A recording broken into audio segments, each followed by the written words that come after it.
With that, turn over to you, Bill. Okay, thank you. Good morning. Before we get into the discussion of the task force activities, Marty and I are going to give a brief update of activities in Japan and then the other activities going on within the NRC related to the follow-up to the events at Fukushima. The conditions at Fukushima continue to improve. Over the last month, conditions of the reactor and the spent fuel pools I would describe as being relatively static. And while full stability might be several months away, I think very good progress is being made. There's been notable progress over the last month in implementing the roadmap that has been put together by TEPCO and the government of Japan. For example, the recirculation cooling has been reestablished for Unit 2's spent fuel pool, and the Units 1 and 3 pools have been switched to a normal injection path.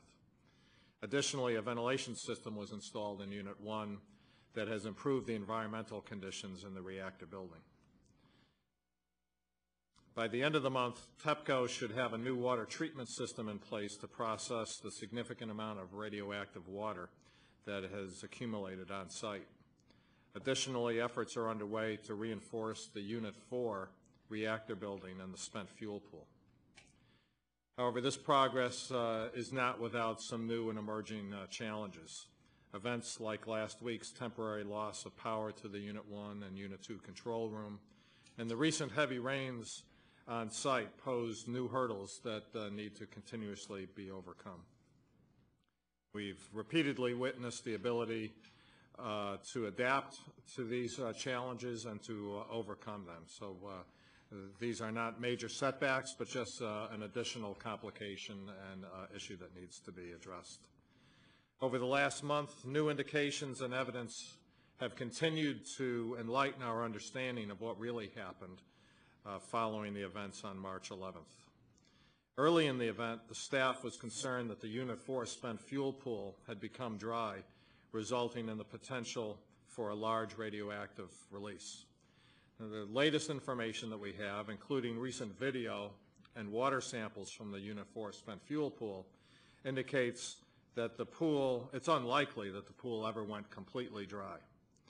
The staff welcomes this as very good news, as it's one indication that the event may not have been as serious as previously believed for Unit 4. Early last week, the government of Japan released its IAEA report on the event. The report indicates that all 3 reactors, or the cores, to some degree, are ex-vessel. The NRC staff has contemplated this scenario for some time due to the duration of each of the reactors went without core cooling. However, it's still too early to tell, and we don't have specific evidence to show the exact condition and how much of any of the cores went ex-vessel in those 3 units. And it's important to realize that as more and more new information comes available, and I think this will continue for months to come, our understanding of the specific events and what actions need to be taken will be further refined. You can go to slide 2, which shows